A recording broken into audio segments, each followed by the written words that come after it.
제2권 사부 1.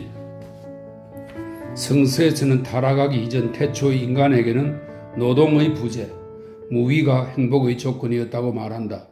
무위에 대한 사랑은 타락한 인간에게도 똑같이 남았다. 그러나 저주는 여전히 인간을 짓누르고 있다.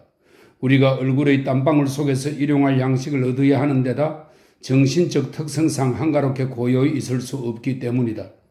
우리는 할 일 없이 지내는 것을 죄악시해야 한다고 은밀한 목소리가 말한다.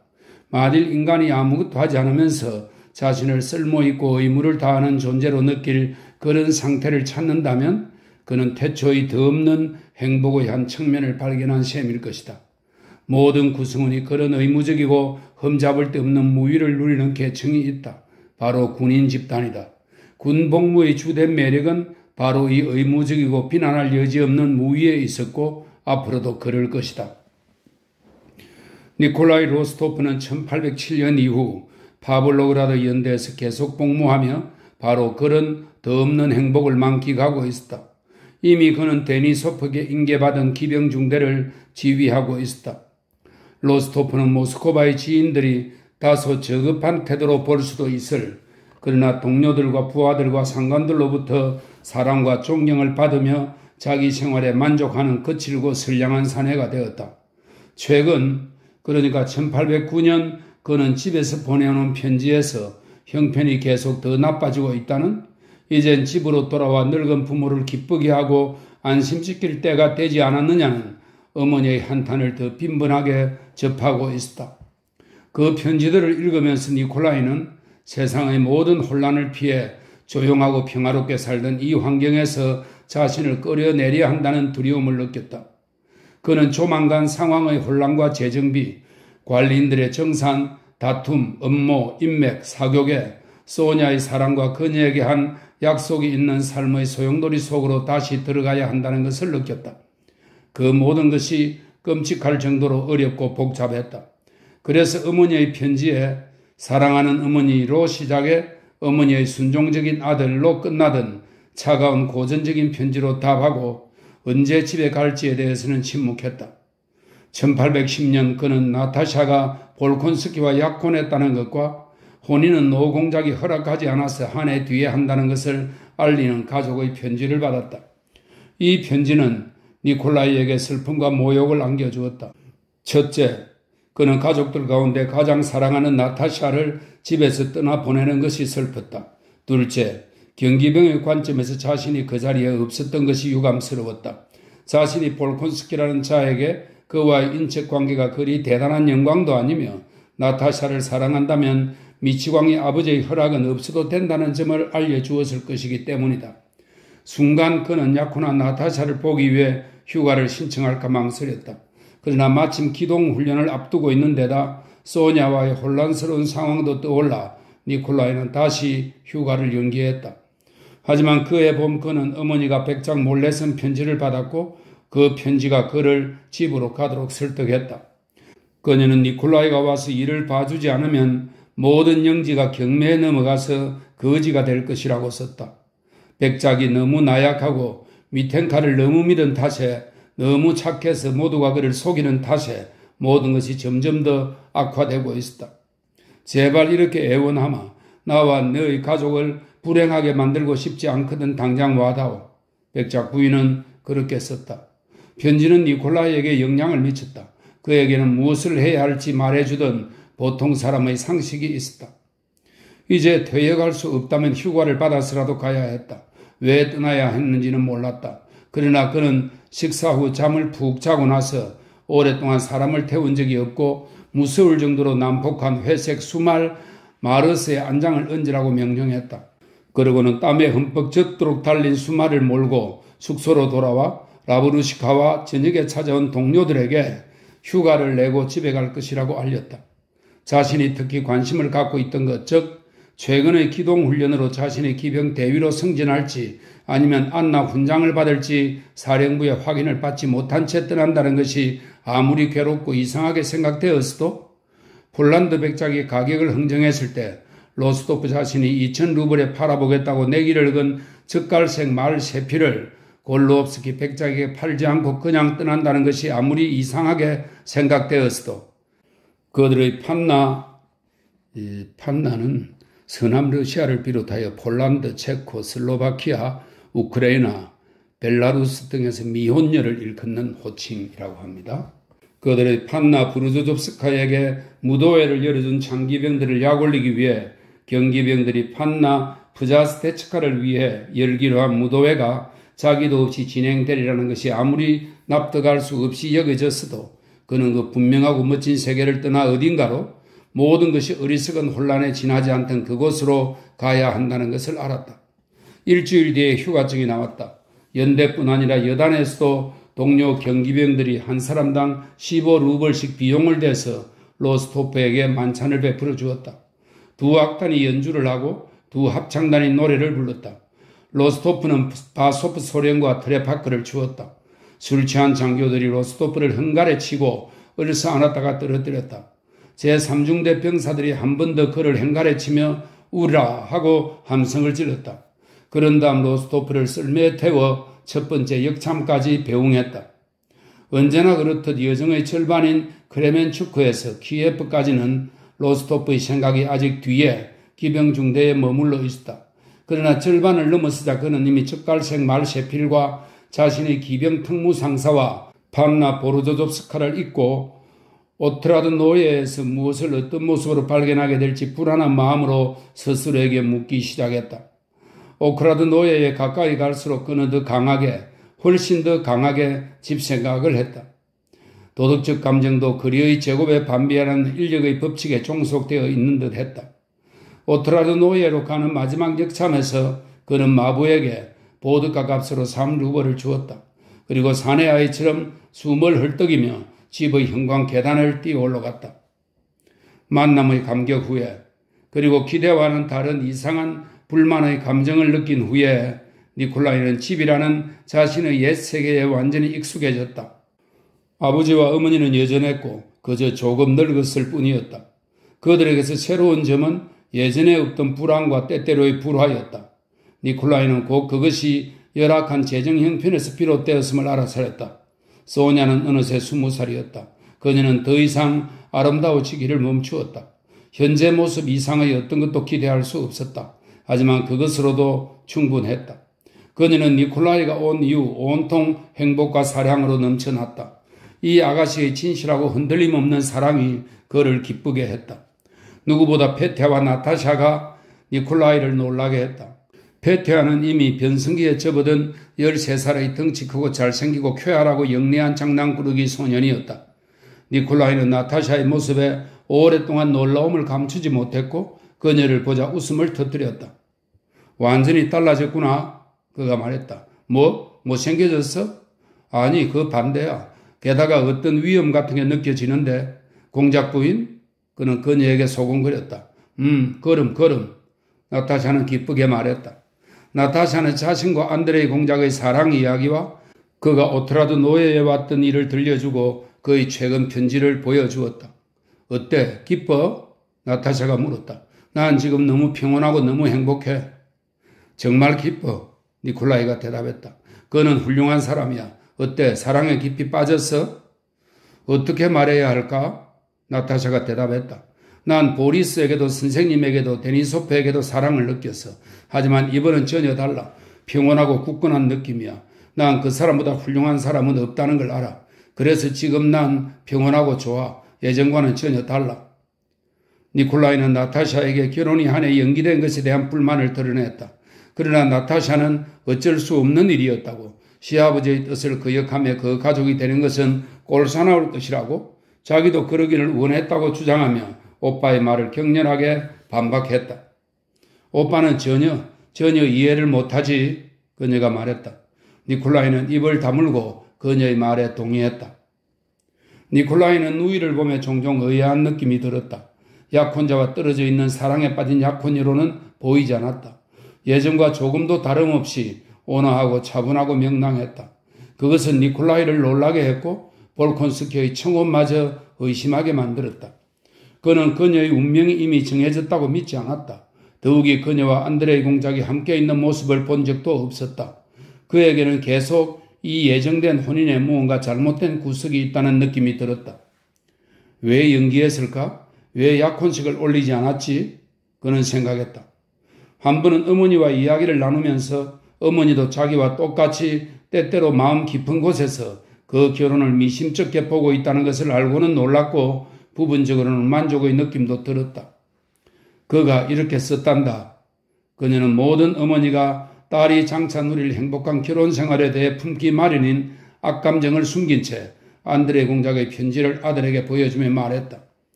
12월 전에는 못 온다는구나. 도대체 무슨 일이 그를 그렇게 붙잡아 둘 수 있을까? 틀림없다. 병이야. 건강이 아주 안 좋은 거야. 나타샤한테는 말하지 마라. 그 애가 명랑하다고 생각하지 마. 그 애는 마지막 처녀 시절을 보내고 있는 거야. 그 사람 편지를 받을 때마다 그 아이에게 무슨 일이 일어나는지 나는 안다. 하지만 괜찮을 거야. 다 잘 될 거야. 그녀는 매번 그렇게 말을 맺었다. 그는 훌륭한 사람이야. 2. 집에 와서 처음 얼마 동안 니콜라이는 진지하다 못해 울적하기까지 했다. 어머니가 그를 불러들인 이유인 그 어리석은 영지 경영 문제에 곧바로 개입하지 않으면 안 된다는 점이 그를 괴롭혔다. 어깨에서 그 무거운 짐을 얼른 내려놓기 위해 집에 온 지 사흘째 되는 날 그는 어디 가느냐는 나타사의 질문에 화난 표정으로 대꾸도 하지 않고 눈썹을 찌푸린 채 곁에 사는 미텐카에게 가서 총결산을 요구했다. 이 총결산이 무엇이었는지에 대해 니콜라이는 겁에 질려 어찌할 바를 몰라하는 미텐카보다도 훨씬 더 몰랐다.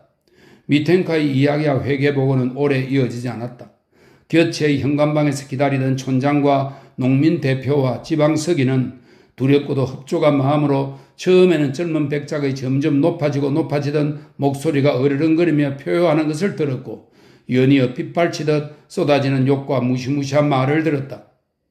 강도, 은혜도 모르는 놈, 이 개새끼를 난도질해 버릴 테다. 아버지 몰래 도둑질이나 하고 이 악당놈아. 사람들은 얼굴이 온통 벌겋고 눈에 핏발선 젊은 백작이 미텐카의 목덜미를 움켜잡고 질질 끌어내어 말을 하는 사이사이 적당한 때를 골라 발과 무릎으로 날렵하게 그의 엉덩이를 걷어차면서 그저 더러운 놈, 여기에 니놈 냄새도 남기지 마 라고 고함치는 모습을 조금 전 못지않게 흡족하고도 두려운 심정으로 보았다. 미텐카는 쏜살같이 6계단을 날듯이 뛰어내려가서는 꽃밭으로 달아났다. 그 꽃밭은 오트라드 노예에서 죄인들의 구원의 장소로 유명한 곳이었다. 미텐카도 시내에서 술에 취해 올 때면 그 꽃밭에 숨곤 했고 미텐카로부터 몸을 피하던 오트라드 노예의 많은 주민들도 그 꽃밭이 지닌 구원의 힘을 알았다. 미텐카의 아내와 처제들이 놀란 얼굴을 하고 방문 뒤에서 현관으로 몸을 쑥 내밀었다. 방 안에는 깨끗한 사모바르가 끓고 있었고 관리인의 높은 침대에는 조각부로 끼워 만든 누비 이불이 두툼하게 깔려 있었다. 젊은 백작은 그들에게 신경도 쓰지 않고 숨을 헐떡이면서 단호한 걸음으로 옆을 지나쳐 집 안으로 들어갔다. 하녀들을 통해 곁에서 일어난 일을 즉각 알게 된 백작 부인은 한편으로 이제 형편이 좋아질 것이라는 점에서 안도감이 들었지만 다른 한편으로는 아들이 이 일을 어떻게 감당할지 불안했다. 그녀는 여러 번 발 뒤꿈치를 들고 그의 방문으로 다가가 그가 연신 파이프를 삑삑 피워대는 소리를 들었다. 다음 날 노백작이 아들을 한쪽으로 불러 겸연쩍은 미소를 지으며 말했다. 그게 말이다 얘야. 공연히 혈기를 부렸더구나. 미텐카에게 전부 들었다. 이곳 이 어리석은 세계에서 결코 아무것도 이해하지 못하리란 걸 난 알고 있었어. 니콜라이는 생각했다. 넌 그가 800루블을 기입하지 않았다고 화를 냈는데 그 금액은 이월된 거야. 너가 그 다음 장을 보지 않은 게야? 아버지, 그 자는 더러운 놈이에요. 도둑이라고요. 전 알아요. 그리고 이미 끝난 일입니다. 하지만 아버지가 원하지 않으시면 그 자에게 아무 말 하지 않겠습니다. 아니다 얘야. 백작은 당황스러웠다. 그는 자신이 아내의 영지를 제대로 관리하지 못해서 아이들에게 미안한 짓을 했다고 느끼고 있었지만 어떻게 바로 잡아야 할지 몰랐다. 아니다. 부탁하마. 맡아다오. 난 늙고 아니에요 아버지. 제가 아버지께 불쾌한 짓을 했다면 용서해 주세요. 전 아버지보다 잘하지 못합니다. 피를 먹을 그 농부들이니 돈이니 이월이니 하는 따위 것들은 내 알 바 아니야. 그는 생각했다.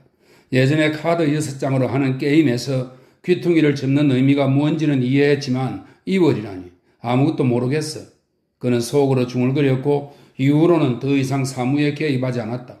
다만 어느 날 백작 부인이 아들을 자기 방으로 불러 안나 미하일로브나의 2000루블짜리 어음이 있는데 어떻게 처리하면 좋을지 니콜라이 생각을 물었다.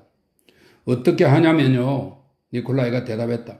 어머니가 이 일이 제게 달렸다고 하셨으니까 전 안나 미하일로브나를 좋아하지 않고 보리스도 좋아하지 않아요. 하지만 한때 우린 친구였고 또 가난하잖아요. 이렇게 하죠. 그러고는 어음을 찢어버려 이 행동으로 노백작 부인에게 기쁨의 눈물을 흘리게 했다. 그 후 젊은 로스토프는 이미 더 이상 어떤 사무에도 개입하지 않고 그에게 아직은 새로운 일인 노백작의 집에서 대규모로 꾸리고 있던 개 사냥에 심취했다. 3. 어느새 겨울이 성큼 다가와 있었다. 아침 서리가 가을비에 젖은 땅을 얼리고 가을 밀의 싹이 벌써 촘촘하게 돋아나 가축에 짓밟힌 가을 파종밭의 암갈색 고랑들과 봄가리 작물의 연노란 그루터기와 붉은 메밀 고랑들 사이에서 파릇파릇 선명하게 도드라져 보였다. 8월 말에는 검은 겨울 경작지와 그루터기들 사이에서 아직 초록의 섬으로 남아있던 언덕 꼭대기와 숲이 선명한 초록의 가을 파종 작물들 사이에서 금빛과 선명한 붉은빛의 섬이 되었다. 회색 토끼가 이미 털의 절반을 잃었고 여우 새끼들이 뿔뿔이 흩어지기 시작했으며 젊은 늑대들은 개보다 더 커졌다. 사냥을 하기에 가장 좋은 때였다. 열정적인 젊은 사냥꾼의 로스토프의 개들은 이미 사냥에 알맞은 체격이 된 데다 발듯이 날 정도여서 사냥꾼 전체회의 때 개들에게 사흘간 휴식을 주고 9월 16일에 아직 손을 타지 않은 늑대 새끼들이 있던 두브라바를 시작으로, 이 두브라바는 참나무 숲을 말합니다. 두브라바를 시작으로 사냥을 떠난다는 결정이 내려졌다. 9월 14일의 상황은 그랬다. 그날 온종일 사냥대는 집에 머물렀다. 살이 애일 때 춥고 맑은 날이었다. 그러나 저녁부터 축축하게 흐려지고 따뜻해졌다.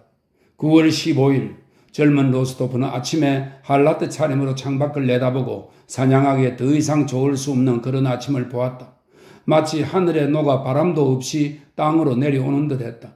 대기 중에 있던 유일한 움직임은 시랑개나 짙은 안개의 미시한 물방울이 위에서 아래로 떨어지는 조용한 움직임뿐이었다. 정원의 앙상해진 나무가지에 투명한 물방울이 맺혀 방금 떨어진 잎사귀 위로 뚝뚝 떨어졌다. 채소밭의 흙은 양귀비처럼 촉촉한 윤기를 띠며 검게 보이다가 멀리 떨어지지 않은 곳에서 어둑하고 축축한 안개의 장막과 하나로 어우러졌다. 니콜라이는 진흙투성이가 된 젖은 형광 계단으로 나왔다. 시드는 잎사귀와 개들의 냄새가 났다. 엉덩이가 튼실하고 커다란 검은 통방울 눈을 가진 검은 점박이 암캐 밀카가 주인을 보고 일어나 뒷다리를 쭉 펴며 기지개를 켜더니 토끼처럼 들어누웠다. 그러고는 느닷없이 껑충 뛰어올라 곧바로 그의 코와 콧수염을 핥았다. 꽃밭의 작은 새길에서 주인을 본 다른 보르조의 개는 등을 활처럼 구부리고 형광 계단으로 쏜살같이 달려와서 꼬리를 쳐들고는 니콜라이의 다리에 몸을 비볐다. 오, 고이. 그때 가장 깊은 베이스음과 가장 가는 텐음을 합친 아무나 흉내낼 수 없는 사냥꾼의 외침이 들렸다. 뒤이어 진모퉁이에서 사냥개를 훈련시키고 관리하는 사냥개 지기 대장인 다닐로가 나왔다. 희끗한 우크라이나풍 단발머리에 얼굴이 주름투성인 사냥꾼은 한 손에 구부러진 사냥 채찍을 쥐고서 독립적 기질과 세상 모든 것에 대한 경멸을 드러내는 사냥꾼 고유의 표정을 짓고 있었다. 그는 주인 앞에서 제르케스 모자를 벗고 가소로운 듯 주인을 바라보았다. 주인은 그 멸시에 모욕을 느끼지 않았다. 니콜라이는 모든 것을 경멸하고 모든 것 위에 서 있는 다닐로도 어차피 자신의 농노이고 사냥꾼이라는 것을 알았다. 다닐라, 니콜라이가 말했다. 그는 이 사냥 날씨와 이 사냥개들과 사냥꾼을 보고 사랑하는 여인 앞에서 남자처럼 한 번 빠지면 이전의 모든 계획을 잊게 되는 사냥의 기분에 자신이 벌써부터 억누를 수 없이 휩싸인 것이 겸연쩍었다. 백작가카, 무슨 일로 부르셨습니까? 사냥을 하며 고함을 지르느라 목이 쉰 하급 사제의 베이스가 물었고 반짝이는 검은 두 눈동자가 입을 담은 주인을 힐끗 쳐다보았다. 왜 못 참겠어? 그 두 눈은 마치 그렇게 말하는 듯 했다. 좋은 날이지, 응? 쫓고 달리기에 말이야. 어때? 니콜라이가 밀카의 귀 뒤를 긁어주며 말했다. 다닐로는 대꾸 없이 눈만 끔벅거렸다. 새벽에 우바르카를 보내서 들어보게 했습니다. 잠시 침묵한 후 그의 베이스가 말했다. 우바르카 말이 오트라드노의 금역구로 데려갔는데 거기서 울부짖었답니다. 데려갔다는 말은 두 사람이 알고 있던 암늑대가 새끼들을 데리고 오트라드노의 숲으로 갔다는 뜻이었다. 그곳은 집에서 2베르스타 떨어진 작은 외딴 숲이었다. 가야겠지? 니콜라이가 말했다. 우바르카를 데려와. 분부대로 하겠습니다. 그럼 밥 주는 거 미뤄두어? 알겠습니다. 5분 후 다닐로는 우바르카와 함께 니콜라이의 서재에 서 있었다. 다닐로는 큰 키가 아니었는데도 방에서 그를 보면 인간 생활을 위한 가구와 세간들 사이의 마루에서 말이나 곰을 보는 것 같은 인상을 자아냈다. 다닐로 자신도 이것을 느껴 평소처럼 방문 바로 옆에 서서 어떻게든 주인의 방을 부수지 않기 위해 목소리를 낮추어 말하고 움직이지 않으려 애썼고 서둘러 할 말을 다 하고 천장 아래에서 하늘 아래 탁 트인 공간으로 나가려 했다. 신문을 끝내고 개들에게 아무 문제가 없다는 자백을 받아낸 후 니콜라이는 안장을 얹으라고 지시했다. 다닐로도 가고 싶어 했다. 그러나 다닐로가 막 나가려는 순간 아직 머리도 안 빗고 옷도 갈아입지 않은 채 보모의 큰 쇼를 걸친 나타샤가 젠 걸음으로 방에 들어왔다. 페타도 함께 뛰어들어왔다. 가는 거지? 나타샤가 말했다. 그럴 줄 알았어. 소냐는 안 갈 거라고 했어. 오늘은 사냥을 나가지 않을 수 없는 그런 날이란 걸 난 알았지? 가자. 니콜라이가 마지못해 대꾸했다. 그는 진지하게 늑대를 사냥해 볼 생각이었기 때문에 오늘은 나타샤와 페타를 데려가고 싶지 않았다. 가자. 하지만 늑대 사냥만 할 거야. 너에겐 지루한 날이 될 거야. 이게 나의 가장 큰 즐거움이란 걸 오빠도 알잖아. 나타샤가 말했다. 나빠. 오빠는 가면서 안장을 얹으라고 해놓고 우리한테는 아무 말도 안 했어.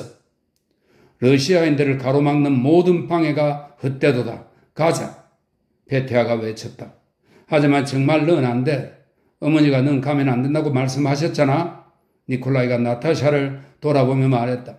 아니 갈 거야. 꼭 갈 거야. 나타샤가 단호하게 말했다. 다닐라 우리 안장도 얹으라고 해줘. 그리고 미하일로에게 내 사냥개를 데려가게 해. 그녀가 사냥개지기 대장을 돌아보며 말했다. 다닐로에게는 그처럼 방 안에 있는 것조차 부적절하고 힘들게 느껴졌고 하물며 주인 아가씨와 무언가 교섭한다는 것은 불가능한 일로 여겨졌다. 그는 눈을 내리깔고 마치 이 일은 자기와 상관없다는 듯 어떻게든 예상치 않게 주인 아가씨를 다치게 하는 일이 없도록 애쓰며 서둘러 방을 나갔다. 4. 늘 대규모 사냥을 해오다 이제는 사냥 전반에 대한 관리를 아들에게 맡긴 노백작은 이날 9월 15일에는 들뜬 기분으로 자신도 떠날 채비를 했다. 1시간 후 사냥대 전원이 현관 계단 앞에 모였다. 이제 사소한 일에 신경 쓸 겨를이 없다고 말하던 니콜라이는 엄격하고 진지한 표정으로 그에게 뭐라고 얘기하던 나타샤와 페타의 곁을 지나쳤다. 그는 사냥대의 모든 부분을 살펴보고 사냥개들과 사냥꾼들을 우회로로 앞서 보낸 뒤 자신의 도원지방 적황색 말을 타고 자신의 사냥개들을 휘파람으로 이끌며 탈곡장을 지나 오트라드노의 금역구로 이어지는 들판을 향했다. 비플량카라는 이름의 꼬리와 갈기가 흰색인 노백작의 적황색 거세마는 백작의 마부가 끌고 갔다. 노백작은 그에게 할당된 짐승들의 통로를 향해 작은 드로시키를 타고, 이 드로시키는 지붕이 없는 2인승의 용수철이 달린 경사륜 마차입니다. 드로시키를 타고 곧장 가기로 되어 있었다. 사냥개들은 모두 54마리였고 6명의 사냥개 감독과 고참 사냥개 지기들이 개들에게 딸려 있었다. 부르조의 개를 이끌고 들판의 숲 언저리를 지키는 사람은 주인들 외에 8명이 더 있었고 그들 뒤에서 40마리 이상의 보르조의 개들이 달렸다. 그리하여 주인의 사냥개들과 합쳐 130마리가량의 개와 20명의 말탄 사냥꾼이 들판으로 나왔다. 개들은 주인과 자기 이름을 알았다. 사냥꾼들은 자기 임무, 장소와 역할을 알았다. 울타리를 벗어나자마자 다들 소란과 대화를 뚝 거치고 오트라드노의 숲으로 이어지는 길과 들판을 따라 고르고 침착하게 간격을 벌리며 나아갔다. 말들은 길을 건널 때 어쩌다 물 웅덩이를 첨벙거리기도 하면서 모피 깔개 위를 걷듯 들판을 지나갔다. 안개 낀 하늘이 눈에 띄지 않게 차분히 계속 땅으로 내려왔다. 대기는 차분하고 따뜻하고 고요했다. 이따금 사냥꾼의 휘파람 소리, 말의 콧김 소리, 채찍 소리, 혹은 자기 자리를 벗어난 개의 날카로운 비명 소리가 들렸다. 일 베르스타 남짓 나아가자 로스토프 사냥대의 맞은편으로 개들을 거느린 말 탄 사람 5명이 안개 속에서 모습을 드러냈다. 희끗한 콧수염을 덥수룩하게 기른 활기차고 잘생긴 노인이 앞장서 오고 있었다. 안녕하세요, 아저씨. 노인이 다가오자 니콜라이가 말했다. 당연하지. 내 그럴 줄 알았다. 아저씨가 말했다. 그는 니콜라이의 먼 친척으로 로스토프가에 그다지 부유하지 않은 이웃이었다. 못 참을 줄 알았다. 가는 게 좋지. 당연하지. 이것은 아저씨가 입버릇처럼 하는 말이었다. 당장 금역구를 차지해. 우리 기르치크가 보고한 바로는 일라기인가 사람들이 사냥대를 이끌고 코로니키에 머물고 있다는구나. 그 사람들이 너희 늑대 새끼들을 코앞에서 가로챌지도 모른다. 당연하지. 거기로 가는 길입니다. 어떠세요? 사냥개를 불러 모을까요? 니콜라이가 물었다. 모으는 게 사냥개들을 합친 뒤 아저씨와 니콜라이는 나란히 말을 달렸다. 쇼를 두르고 그 아래로 생기 넘치는 얼굴과 반짝이는 눈을 드러낸 나타샤가 말을 몰고 그들에게 다가왔다. 페테아와 보모가 그녀에게 붙인 사냥꾼이자 조마사인 미하일로가 그녀와 동행했다. 페테아는 무엇 때문인지 소리내어 웃으며 말을 채찍으로 치고 고삐를 잡아당겼다. 나타샤는 자신의 검은 아랍치크 위에 능숙하고 자신만만하게 앉아 정확한 손놀림으로 손쉽게 고삐를 쬐어 말을 세웠다. 아저씨는 못마땅한 표정으로 페테아와 나타샤를 쳐다보았다. 그는 진지한 사냥에 아이들이 장난질이 끼어드는 것을 좋아하지 않았다. 안녕하세요, 아저씨. 우리도 가요. 페테아가 소리쳤다. 참 반갑구나. 반가워. 개들을 밟아 죽이면 안 돼. 아저씨가 음하게 말했다. 니콜렌카, 트루닐라는 정말 사랑스러운 개야. 날 알아봤어. 나타샤가 좋아하는 자신의 사냥개에 대해 말했다. 무엇보다 트루닐라는 그냥 개가 아니라 사냥개라고. 니콜라이는 이렇게 생각하고 이 순간 그들을 갈라놓아야 했던 거리를 느끼려 하려고 애쓰며 엄한 눈초리로 누이를 힐끗 쳐다보았다. 나타샤는 그 뜻을 이해했다. 아저씨, 우리가 누군가에게 방해가 될 거라고는 생각하지 마세요. 나타샤가 말했다. 우리는 제자리에서 꼼짝도 하지 않을 거예요. 좋았어요, 백작 따님. 아저씨가 말했다. 마을에서 떨어지지만 마세요. 그러고는 덧붙였다. 당연하지. 붙잡고 매달릴 게 없으니까. 104센쯤 떨어진 곳에 오트라드 노의 금역구가 섬처럼 모습을 드러냈다. 사냥개 감독들이 그곳으로 다가갔다. 로스토프는 어디에서부터 사냥개를 풀어놓을지 아저씨와 최종적으로 결정하고 나타샤에게 있어야 할 곳과 절대 뛰어다니서는 안 될 곳을 가리키고는 골짜기 위의 우회로로 향했다. 어이 조카, 다 큰 놈들 상대하는 거야. 아저씨가 말했다. 절대 그냥 어려만 있으면 안 돼. 상황을 봤어요. 로스토프가 대답했다. 카라이, 휙. 그는 아저씨의 말에 이런 부름으로 답하며 외쳤다. 카라이는 혼자 큰 늑대를 잡은 적이 있는 것으로 알려진 넓고 추한 털복숭이 숙회였다. 다들 자리를 잡고 섰다. 사냥에 대한 아들의 열정을 나는 노백작은 늦지 않도록 서둘렀다. 그리하여 사냥개 감독들이 자기 자리에 닿기도 전에 일리아 안드레이치는 쾌활하고 불그레한 얼굴로 두 뺨을 실룩이며 검은 말들이 모는 마차를 타고 파릇파릇 돋은 가을 밀밭을 따라 자신에게 할당된 짐승들의 통로로 갔다.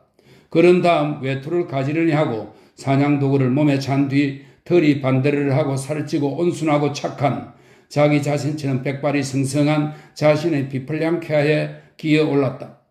드로시키와 그에 딸린 말들은 돌려보냈다. 사냥이 취향은 아니어도 사냥하는 법을 확실히 알고 있던 일리아 안드레이치 백작은 자신의 서있기로 한 떨기나무 숲 가장자리로 말을 몰고 들어가 고삐를 정리하고 안장 위에서 자세를 바로잡은 뒤 준비가 되었다는 듯 미소 띤 얼굴로 주위를 둘러보았다. 곁에는 시종 세몬 체크마리가 서 있었다. 오랜 세월 말을 탔지만 이제는 몸집이 비례했다. 체크마리는 가죽끈이 메인 커다란 늑대 사냥개 3마리를 붙들고 있었다. 개들은 용맹하긴 했지만 주인과 말처럼 피둥피둥했다. 영리한 늙은 개 2마리는 따로 누워 있었다. 100걸음 남짓 떨어진 숲 가장자리에는 백작의 또 다른 마부인 미티카가 서 있었다. 그는 저돌적인 기수이자 열정적인 사냥꾼이었다. 백작은 오랜 습관에 따라 사냥하기에 앞서 사냥꾼의 보드 한 잔을 은잔에 따라 들이켜고 입가심으로 안주를 먹고 또 입가심으로 좋아하는 보르도 포도주 반병을 마셨다. 일리아 안드레이치는 마차를 타고 온 데다 술을 마셔서 약간 불그레했다. 촉촉한 눈동자가 유난히 반짝였다. 외투로 몸을 감싼 그는 산책할 채비를 끝낸 어린아이의 표정을 띠고 안장에 앉아 있었다. 마르고 뺨이 훌쭉한 체크마리는 채비를 끝내고 30년을 사이좋게 함께 살아온 주인을 쳐다보며 그의 즐거운 기분을 알고 유쾌한 대화를 기대했다. 그때 또 다른 인물이 숲에서 조심스럽게 말을 몰고 다가와 백작 뒤에 멈춰섰다. 이미 교육을 받은 듯 했다. 여성용 헐렁한 상의를 입고 높은 고깔 모자를 쓴 수염이 희끗한 노인이었다. 어릿광대 나스타시아 이바노브나였다. 어이, 나스타시아 이바노브나. 백작이 그에게 한쪽 눈을 찡긋하며 소곤소곤 말했다. 자네 짐승들을 놀라게 해서 덜로 달아나기만 해봐. 다닐로가 가만두지 않을 거야. 저도 분내기는 안 입죠? 나스타시아 이바노브나가 웃으며 말했다. 쉬. 백작이 조용히 하려는 주의를 주고 셰미온을 돌아보았다. 나탈리아 일리니치나 봤나? 그가 셰미온에게 물었다. 어디 있어? 아가씨와 표트르 일리치는 자로보 풀밭에서 떨어져 있었습니다. 세몬이 빙그레 웃으며 대답했다. 숙녀분인데도 열의가 대단합니다. 놀랍지 셰몬. 그 애가 말 타는 모습 말이야. 응? 백작이 말했다. 여느 남자 못지않지. 어떻게 놀라지 않겠습니까? 대담하고 민첩합니다. 그런데 니콜라샤는 어디 있나? 랴도프스키 언덕에 있나? 백작이 계속 소곤거리며 물었다. 맞습니다. 어디에 있어야 할지 아닐까요? 게다가 승마 기술에 대해 어찌나 세세하게 아는지 저와 다닐로도 가끔 깜짝깜짝 놀랍니다. 주인의 비위를 맞추는 법을 알고 있던 셰미온이 말했다. 잘 타지, 말 위에서는 또 어떤가? 그림이 따로 없지요. 얼마 전 자바르지노 풀밭에서 여우를 쫓을 때처럼요. 맹렬한 기세로 달렸지요. 빽빽한 숲에서부터요. 말이 1,000루블인데 말 탄 사람은 값을 매길 수가 없습니다. 네, 그런 훌륭한 젊은이는 찾아보기 힘들죠. 찾아보기 힘들다. 백작은 셰미온의 말이 그렇게 빨리 끝나서 아쉬운 듯 되풀이했다. 그래, 찾아보기 힘들지. 그는 외투 앞깃을 젖혀 코 담뱃갑을 꺼내며 말했다. 얼마 전에 훈장을 전부 달고 아침 예배를 보러 나왔을 때 미하일 시도리치가 셰미온은 2~3마리의 사냥개가 짖는 소리와 함께 고요한 대기 속에 또렷하게 울려 퍼진 사냥감 모는 소리를 듣고 말을 채 끝맺지 못했다. 그는 고개를 숙이고 가만히 귀를 기울이고는 말없이 주인에게 경고의 손짓을 보냈다. 새끼들을 몰고 있어요. 그가 속삭였다. 곧장 라도프스코어로 향하고 있습니다. 백작은 얼굴에서 웃음 지우는 것을 잊은 채 냄새를 맡지도 않으면서 코 담뱃갑을 손에 쥐고 숲속 좁은 길을 따라 멀리 앞쪽을 바라보았다. 개 짖는 소리에 뒤이어 다닐로가 저음의 뿔피리를 불어 늑대를 쫓고 있음을 알리는 소리가 들려왔다. 사냥개들이 처음의 3마리 개와 합류했고 늑대무리의 신호인 독특한 어르렁 소리와 함께 음색을 다양하게 바꾸며 짖기 시작한 사냥개들의 울음소리가 들려왔다. 사냥개 감독들은 더 이상 고함과 채찍으로 사냥개들을 부추기지 않고 울률류 하는 소리로 덤벼들게 했다. 모든 목소리 가운데 때로는 굵고 낮고 때로는 날카롭고 가는 다닐로의 목소리가 두드러졌다. 그의 목소리는 온 숲을 가득 채우며 숲을 빠져나가 저 멀리 들판에서 울리는 것 같았다. 몇 초 동안 말없이 귀를 기울이고 나서 백작과 마구는 사냥개들이 2무리로 나뉘었다고 확신했다. 유난히 격렬하게 지지되던 큰 무리는 점차 멀어졌고 다른 한 무리는 숲 기슭을 따라 쏜살같이 달려 백작을 지나쳤다. 그 무리에서 울률류 하는 다닐로의 소리가 들렸다. 2 추격조는 합류하여 흘러넘치다가 둘 다 멀어졌다. 셰미온은 한숨을 쉬고 젊은 숙회가 휘감아 놓은 가죽끈을 바로 잡으려고 허리를 굽혔다. 백작도 한숨을 내 쉬다가 손에 들린 코담뱃갑을 보고는 뚜껑을 열어 한 줌 꺼냈다. 제자리로 셰몬이 숲 가장자리 밖으로 나간 숙회에게 고함을 질렀다. 백작은 부르르 떨다가 코 담뱃갑을 떨어뜨렸다. 나스타시아 이바노브나가 말에서 내려 그것을 주우려 했다. 백작과 셰메오는 그를 바라보았다. 종종 있는 일이지만 마치 개들이 짖는 소리와 다닐로의 울룰루 소리가 바로 그들 코앞에서 나는 것처럼 늑대모는 소리가 갑자기 순식간에 가까워졌다. 백작은 주위를 둘러보다가 오른쪽에서 미티카를 보았다. 그가 휘둥그레진 눈으로 백작을 바라보며 모자를 들어올려 반대편 앞쪽을 가리켰다. 조심하세요.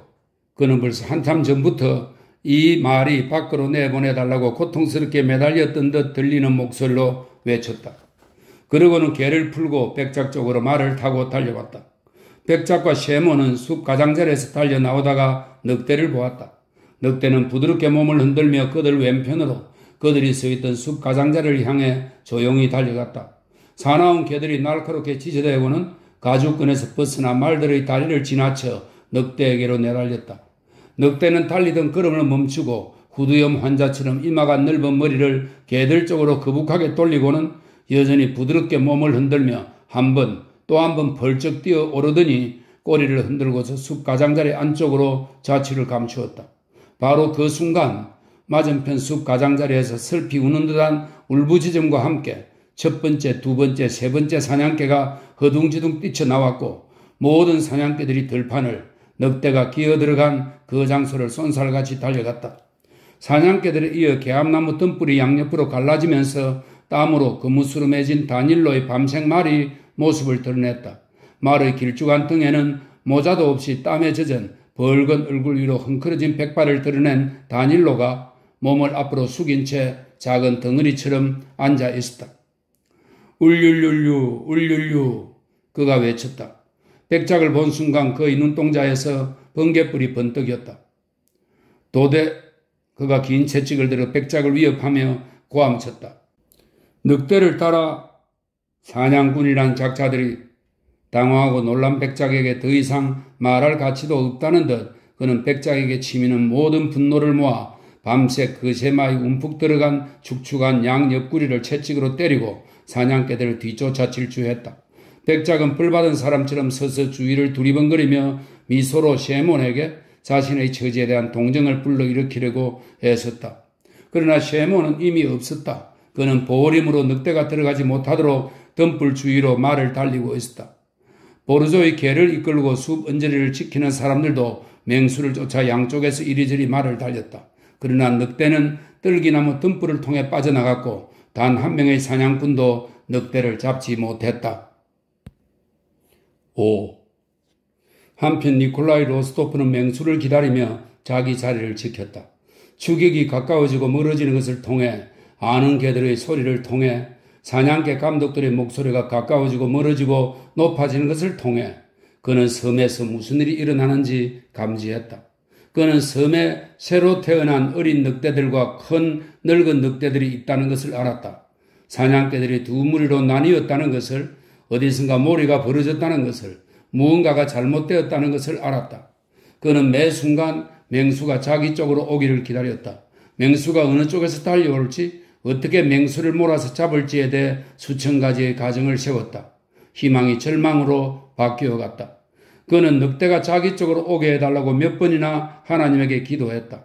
사람들이 사소한 이유로 강한 동료에 사로잡힌 순간에 기도하며 품는 열정적이고 양심적인 감정으로 기도했다. 저를 위해 이 일을 해주신다고 해서 당신에게 무슨 수고가 들겠습니까? 그는 하나님에게 말했다.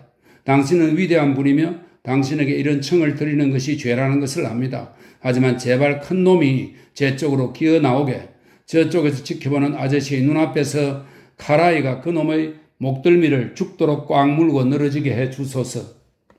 그 30분 동안 로스토프는 어린 사시나무 위로 보기 드문 두 그루 참나무가 솟은 숲 가장자리와 끝자락이 침식된 골짜기와 오른쪽 덤불 너머로 보일 듯 말 듯 하던 아저씨의 모자를 향해 집요하고 절박하고 불안한 시선을 수천 번이나 던졌다. 아니야, 내게 그런 행운은 없을 거야. 로스토프는 생각했다. 그렇지만 어려운 일도 아닐 텐데 없을 거야. 난 항상 카드에서나 전장에서나 모든 일에 운이 따르지 않았어. 아우스트리츠와 돌로오프가 선명하게 그러나 빠르게 교체되며 그의 상상 속에서 어른거렸다. 내 인생에서 단 한 번만이라도 큰 늑대를 몰아 잡을 수 있다면 더 이상 아무것도 안 바랄 거야. 그는 귀를 곤두세우고 왼쪽을 그리고 다시 오른쪽을 긴장된 시선으로 돌아보며 늑대 모는 소리의 아주 작은 기척에도 귀를 기울이면서 생각했다. 그가 다시 오른쪽을 쳐다보았을 때 텅 빈 들판으로 무언가가 그를 향해 달려오는 것이 보였다. 아니야, 그럴 리 없어. 오랫동안 기다리던 꿈이 실현되는 순간에 한숨을 쉬게 되듯이 로스토프도 숨을 크게 몰아쉬며 생각했다. 더할 나위 없는 행운이 실현되었다. 그것도 소란도 없이, 광채도 없이, 전조도 없이 너무도 간단하게. 로스토프는 자신의 눈을 믿지 못했다. 그 의욕은 조금 더 지속되었다. 늑대는 앞으로 내달리며 중간에 있던 수레바퀴 자국을 힘겹게 뛰어넘었다. 늙은 맹수였다. 덩이 희끗하고 잔뜩 부른 배는 불그레했다. 맹수는 아무도 보지 않는다고 확신한 듯 느긋하게 달렸다. 로스토프는 숨을 죽이고 개들을 돌아보았다. 개들은 늑대를 보지 못하고 아무것도 모른 채 눕거나 서 있었다. 늙은 카라이는 고개를 돌리고 누른 이빨을 드러낸 채 신경질적으로 벼룩을 찾으면서 이빨을 딱딱거리며 뒷다리를 긁었다. 울률률류. 로스토프는 입술을 뾰족하게 내밀고 소곤거렸다. 개들이 쇠줄을 흔들며 벌떡 일어나 귀를 쫑긋 세웠다. 카라이는 뒷다리를 마저 다 긁고 일어나더니 귀를 세우고 털이 덥수룩한 꼬리를 살짝 말았다. 풀까? 풀지 말까? 니콜라이는 늑대가 숲을 떠나 그에게로 달려오는 동안 속으로 중얼거렸다. 갑자기 늑대의 인상이 싹 달라졌다. 늑대는 아직 한 번도 본 적 없는 인간의 눈이 자신에게 향한 것을 본 듯 험치 몸을 떨더니 사냥꾼 쪽으로 고개를 살짝 돌리고 멈춰 섰다. 돌아설까? 앞으로 갈까? 에이, 상관없어, 앞으로.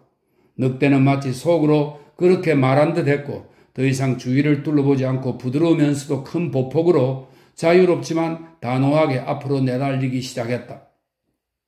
울률류. 니콜라이는 자신의 것이 아닌 목소리로 외쳤다. 그러자 그의 훌륭한 말이 알아서 늑대의 진로를 막기 위해 도랑을 뛰어넘어 언덕 아래로 쏜살같이 질주했다. 개들은 말을 앞질러 더 빨리 달려갔다. 니콜라이는 자신의 외침을 듣지 못했고 자신이 말을 달리고 있다는 것도 느끼지 못했다. 개들도 자신이 말을 달리고 있는 것도 보지 못했다. 방향을 바꾸지 않고 속도를 높여 협곡을 따라 달려가던 늑대만을 보았다. 엉덩이가 튼실한 검은 점박이 개 밀카가 맹수 근처에 가장 먼저 나타나 접근하기 시작했다. 더 가까이, 더 가까이. 밀카는 맹수에게 다가갔다. 그러나 늑대가 밀카를 슬쩍 곁눈질하자 늘 그랬던 것처럼 밀카는 속력을 내는 대신 갑자기 꼬리를 들고는 앞다리로 땅을 딛고 멈추어 섰다. 울률률류. 니콜라이가 소리쳤다. 털이 붉은 류빔이 밀카드에서 뛰쳐나오더니 늑대에게 쏜살같이 달려들어 뒤쪽 넓적 다리를 물었다가 그 즉시 겁을 먹고 다른 쪽으로 펄쩍 뛰었다. 늑대는 웅크리고 앉아 이빨을 딱딱 부딪고는 다시 일어나 앞으로 달려갔다. 모든 개들이 가까이 가지 못하고 1아르신 정도 거리를 두고 늑대를 따라갔다. 달아나잖아. 안 돼. 그럴 순 없어. 니콜라이는 목신소리로 계속 외치며 생각했다. 카라이, 울률류. 그는 유일한 희망인 늙은 숙회를 눈으로 찾으며 외쳤다. 카라이는 오시안 힘을 다해 몸을 최대한 쭉 펴고는 늑대의 진로를 차단하려고 애쓰며 맹수의 옆쪽으로 힘겹게 달렸다. 그러나 늑대의 빠른 질주와 개의 느린 질주를 보니 카라이의 계산이 틀린 것이 분명했다. 니콜라이는 앞쪽에 그다지 멀리 떨어지지 않은 숲을 보았다. 거기까지 달려가면 늑대는 틀림없이 달아날 것이었다. 앞쪽에 거의 마주보고 달려오는 개들과 사냥꾼이 나타났다. 아직 희망은 있었다. 니콜라이가 모르는 다른 무리에 속한 몸통이 길쭉한 젓갈색 젊은 숙회가 앞에서 늑대에게 쏜살같이 달려들어 쓰러뜨리는 참이었다. 늑대는 예상보다 빨리 몸을 일으키더니 젓갈색 숙회에게 달려들어 이를 딱딱거렸다. 옆구리가 찢어 피투성이가 된 숙회는 날카로운 비명을 지르고 머리를 땅에 박았다. 카라유시카, 아버지. 니콜라이는 울었다. 늑대가 멈춘 덕에 늙은 숙회는 뒷다리에 엉켜붙던 털을 흔들며 늑대의 길을 차단하고 어느새 늑대와 5걸음 떨어진 곳에 서 있었다. 늑대는 위험을 느낀 듯 카라이를 곁눈질하고는 꼬리를 다리 사이에 더 깊이 감추고 속도를 높여 달렸다. 그러나 그 순간 니콜라이는 카라이에게 무언가가 일어난 것만 보았을 뿐인데 눈 깜짝할 사이에 카라이는 늑대를 덮치고 있었다. 카라이가 늑대와 함께 앞에 있던 도랑으로 곤두박질 쳤다. 도랑에서 늑대와 함께 우글대는 개들, 그 아래로 늑대의 회색 털과 쭉 뻗은 뒷다리와 바짝 붙은 귀와 카라이에게 목덜미를 물린 채 급에 질려 헐떡이는 늑대의 머리를 본 것은, 니콜라이가 그 광경을 본 것은 그의 생애에서 가장 행복한 순간이었다. 그는 말에서 내려 늑대를 찌르기 위해 이미 안장머리를 잡고 있었다. 그런데 갑자기 개들 사이에서 맹수의 머리가 쑥 솟더니 이어 앞다리가 도랑 끝을 디뎠다. 늑대는 이를 어드득 갈고는 뒷다리로 도랑을 박차고 나와 꼬리를 말고 다시 개들에게 떨어져서 앞으로 움직였다. 카라이는 상처를 입었는지 털을 곤두세운 채 힘겹게 도랑에서 튀어나왔다. 오 하나님, 왜? 니콜라이는 절망에 차서 외쳤다. 아저씨네 사냥꾼이 다른 쪽에서 늑대의 앞을 가로지르며 말을 달렸다. 그의 개들이 맹수를 멈춰 세웠다. 늑대는 또다시 포위되었다. 니콜라이, 그의 마부, 아저씨와 그의 사냥꾼은 늑대가 주저앉으면 당장이라도 말에서 내릴 태세로 울률루 소리치고 고함을 지르며 맹수 주위를 빙빙 돌았고, 늑대가 몸을 흔들면서 자신을 구해줄 것이 분명한 보림 쪽으로 움직일 때는 어김없이 앞으로 돌진했다. 이 몰이가 막 시작되었을 때 다닐료는 울률루 소리를 듣고 숲의 가장자리로 달려나왔다. 그는 카라이가 늑대를 물고 있는 것을 보며 상황이 종료되었다고 생각하여 말을 세웠다. 그러나 사냥꾼들이 말에서 내리지 않고 늑대가 몸을 흔들며 다시 달아나기 시작하자 다닐로는 자신의 밤색 말을 늑대 쪽이 아니라 카라이처럼 맹수의 진로를 막기 위해 숲 쪽으로 똑바로 몰았다.